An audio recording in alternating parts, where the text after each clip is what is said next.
To move on to another couple of questions, I think go hand in hand actually, so we'll join them together. It's from Ravi Katecha, who's from Drinks Supermarket, which is part of HT Drinks. And he was asking, what is the most important data for the channel to collect and analyse? And I guess what it leads into is he's asking, how do suppliers help to identify trends on e-commerce channels? And I imagine, data is probably the answer for that. But I wonder, because we're talking about data initially, I wonder whether, Tanya, you could talk a little bit about kind of your experience and the projects you've been working on. Yeah, thank you, Chris. I think just for a little bit of history without going on too much, I think my reason for getting involved, particularly in digital stuff, was that I was getting frustrated that I kept hearing from wholesalers, oh, it's all about digital, it's all about digital. And there seemed to be across the industry this piece where a lot of wholesalers were missing the fact that the data they're already sat on should be informing their digital strategy. Who are their customers? What type of customers are they? When are they shopping? All of that feeds through into the online engagement. And I heard someone, a service supplier, saying on a webinar a few weeks ago, oh, in 2 years' time, we'll have amassed so much customer data about e-commerce. We'll be able to do so much. Wholesalers, you've already got it. And so use the data that you have, it would be my plea. Just some stats, obviously, it's something I'm sort of fairly passionate about, so forgive me, but we're about to release a blog on this, and we found some McKinsey research that basically said data-driven organisations are 23 times more likely to acquire customers. Their profits increase by an average of 8%, and they grow an average of 30% each year. So, there is a compelling argument for using data in your business. But again, I guess I would argue that wholesale is behind the curve on this. And, I guess controversially, what I'd say is wholesalers are quite good at selling data. They don't always use it quite so well within their business. So key drivers for me, so kind of that's my soapbox. I'll clamber off it now. I think look at your sales in data, but look at your sales out data as importantly. What's selling, why, who's buying it. There is a massive untapped opportunity at the moment as well around actually operational data. The mults have driven efficiency through their business by, reducing cost of handling and putting the onus on suppliers. Now, I accept that for wholesalers, there's massive challenges by nature of the way that the industry works, and we haven't got time to go through them all, but there is still a piece that says, actually, can you not drive through some more efficiency to improve margins from that direction rather than just from price. But clearly the most important thing, and again, just coming back to this shipment data piece, again, wholesalers look at volume and value out. There is the mults start with who is the customer and what are they doing and why are they doing it. And there is a really big untapped opportunity within this channel on taking data from that perspective. Who is my customer and how can I serve them better? Excellent. So, I mean, Kerry, you've put your hand up to add something in, and I guess with Diageo, you've got so many different products, kind of covering lots of different things. I guess that data is absolutely key for you, isn't it? Well, absolutely. And I think sort of echoing what Tanya says about the importance of customer data, I actually have a background in working with some of our malls around using customer data to inform business strategy. And it always starts, like Tanya said, with who is the customer, what are they doing, why are they doing it, and then shaping the business model to adapt. And I think if you look at, the likes of the top malls, that's exactly what they're doing. They've got massive sort of companies which they leverage and which will sort of source consumer insights, and it determines how they do things like ranging, seasonality, flow of aisle, all the sorts of stuff you see when you enter the store. And then things like price elasticity and promotions as well. So things that you might not even think a data is informing, but it is. Again, I focus sort of wholesalers' attention around, what are customers doing when they're on site and what are some of the key barriers. It's been mentioned before on the call about, there is quite a big disparity in what wholesalers platforms offer. It's not sort of, you know, standard where you can see them all, so you get a very similar experience. The technology is quite similar and the functionality is pretty much the same. There's a massive difference within wholesalers' websites, and I think they should be focusing on, I guess, what's working and what's really driving sort of, you know, spend within Visit, where customers are shopping, and are they going to areas of the sites that they're trying to drive traffic. I know something as simple such as, you know, highlighting the promotional sections or highlighting the deal sections in red to drive customers there. It seems so simple, but that's something that, you know, certain wholesalers don't do. And it means that they are sort of missing out on traffic that would be directed to a really sort of strong, standout, bold sections of their website. Things like abandoned baskets as well. So it might be that, you know, wholesalers are seeing certain functionality used more than other bits of functionality on site when it comes to movement around and navigation. But if you've got areas of navigation that definitely aren't working, because the functionality isn't there, then naturally customers won't be using those sections, and you're probably missing sort of sales within that space. And I really focus on things like driving loyalty and seeing how customers are coming back and repeat purchasing, and how to really sort of leverage and harness this as the market gets more competitive. And I'd be looking at abandoned baskets as well and seeing, you know, I've heard getting adoption is very hard. Keeping them sort of on site is hard. So seeing, you know, what's really driving attrition from you know, from the platforms, and where were they, what areas of the site were they in before they fell off. Excellent. And Lottie, from your perspective, then, what have you seen from Red Bull? I was just going to say, I mean, just to echo this point on customer data. I mean, it's ultimately, this is just the same as business has always been. The better we know our customers, the better the offer we'll give them. And part of the challenge is the more we have a generalized approach and give everyone the same information and the same offer and put the same products in front of them, the less successful we will be. So we know that customer data can make us be far more targeted and personalized in what we do, and talk to a Scottish retailer about the drinks that are prevalent there versus a London retailer that on the trends that are relevant there. I guess I'd urge for more of that data more frequently.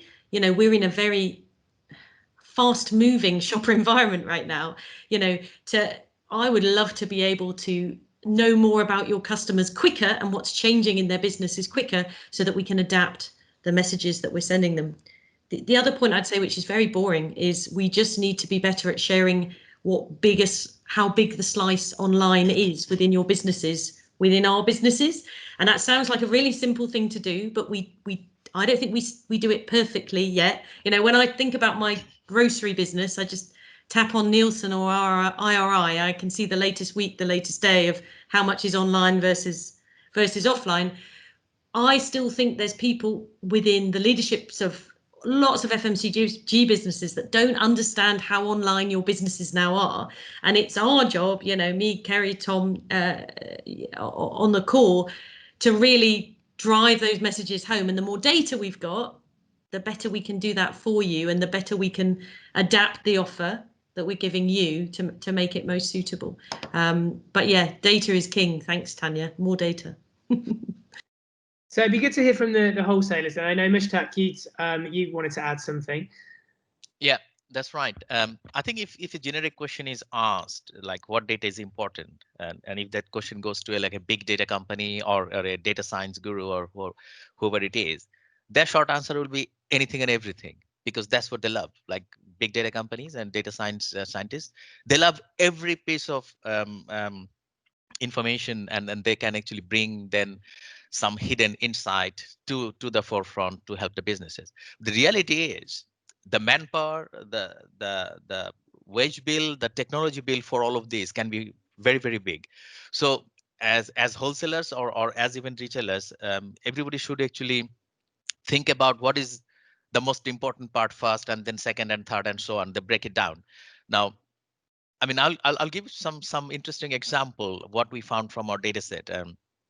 We do actually use a huge amount of data set to run our business, whether it's sales, whether it's purchase. Now, if a focus for a company is to just bring new products or promotions or improve customer relationship, yes, by all means, focus on the customer specific, sales specific data.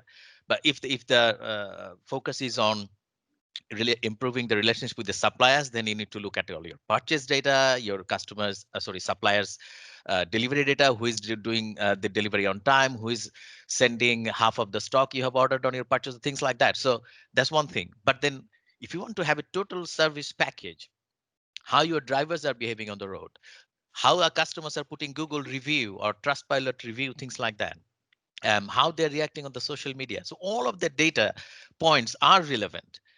Just to give you one example, mid-April, one day I was actually looking at our telematics, and then suddenly I just realized that the driver's harsh braking on the road has significantly increased. The reason behind that, roads are empty. They're actually having the best ride of their life. No traffic jam, nothing, and they were like having a, speeding, harsh cornering, harsh braking, all of that went up because the roads were empty. So they were just finishing on time. They're rushing and so. But that is not a focus probably for a normal company to pick that up if you do not have the infrastructure. If you do not have the sensors in the vehicle, if you do not have the software monitoring those things real time and then alerting the team, whether it's transport team, ops team, whatever it is. That's one example. The other thing is like when panic buying happened at the beginning, and recently I saw some articles on the Grocer magazine as well that the retailers are appealing to the consumers not to start the panic buying under the assumption that there may be a second lockdown coming. Now that is the worst thing to do, because when people see that news, they start doing the same thing or just the opposite, right? So how a wholesaler should pick it up from their data set, right? I remember back in March, the toilet roll sales were just going up by the minutes. So we had to put measures in place immediately so that one, sub wholesalers do not come and empty our warehouse. So if your systems are not geared up to put, say, for example, quantity restrictions instantly on some of those products, key products, so that rather than selling the whole lot to one customer, you can sell it to hundreds or thousands of customers and everybody gets a little bit. Now, your systems need to be geared up for that. So to summarize it, there is no short answer for what data you need. You need every piece of data if you want to run your business efficiently. And by the way, it doesn't have to be just for a digital presence. Even if you don't have an e-commerce portal, even if you don't run your business with apps and lots of gadgets to make you like a sleek, glamorous digital operation, even for your manual operation, the data is important. And it can be like even a simple Excel-based spreadsheet to give you that business insight. So that's sort of like my 2 cents on this. I guess but a real life spin on it as well. I mean, everyone, the use of data and people being aware of data probably has gone up tenfold because of the crisis that we're living in at the moment. So I guess that's hopefully going to get the awareness out there a little bit further. But I mean, Andy, from your perspective at DB, I know that when I came to visit you at the beginning of the year, you've introduced little things and nice differences that you've got in your depot. For example, the kegs, you'd taken on the wine, you'd got extra little ranges. So it's how do you use the data? And again, on quite a very sensitive resource kind of driven team. I mean, how do you decide how you're going to do things and what numbers you should back and which ones you shouldn't? Yeah, I work a bit in digital as well, Mark. So it's Tom rather. Yeah, we.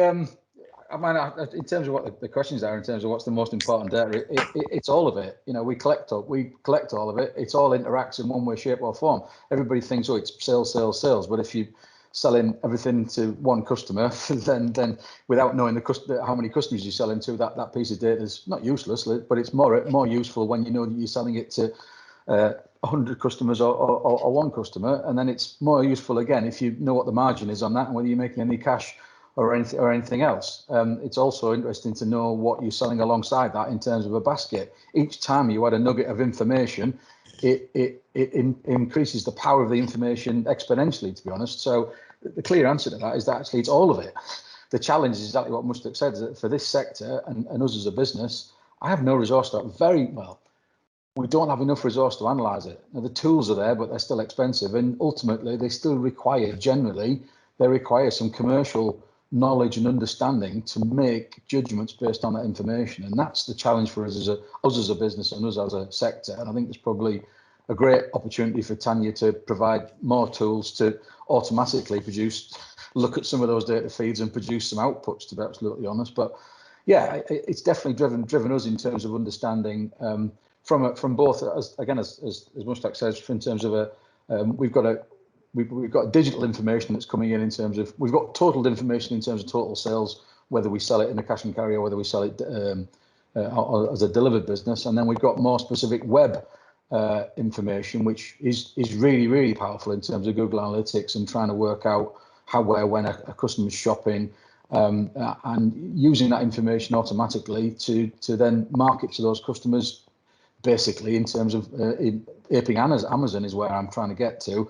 And we're getting there with some of the functionality of our web at the moment, but it needs a lot more development, and it needs the use of that information systemized and fed into the system to make it work. I'm pretty sure at Amazon there's not an army of people thinking, oh, I'll load this link for this customer.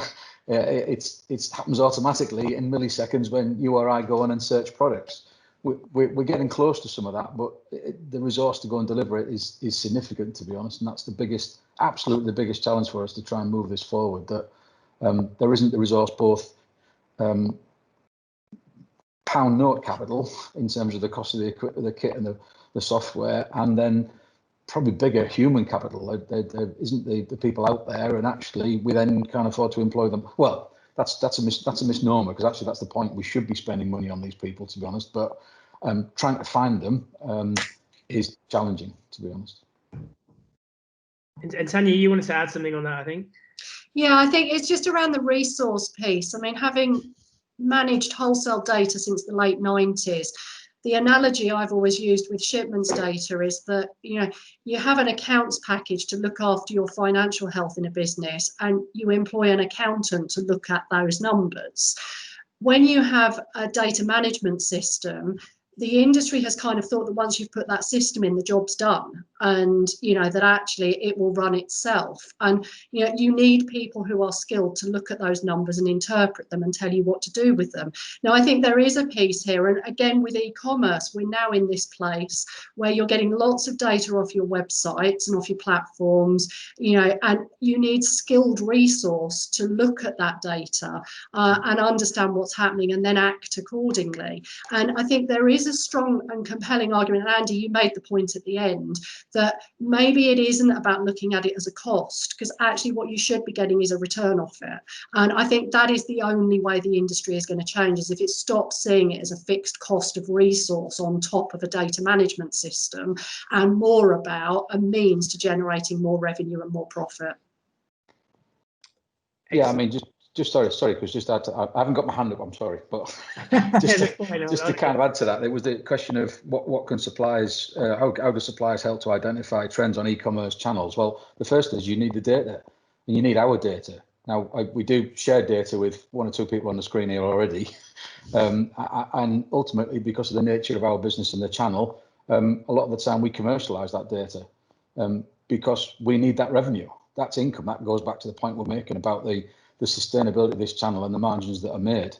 The multiples, and my background previously is in supply, and I looked after multiples 10, 15 years ago when the likes of Retail Link and Tesco Link and etc. All of those platforms were in the early days. And Walmart's view was, no, we'll give you all the data you want, because we're just going to transfer the cost of you doing something with it to the supplier.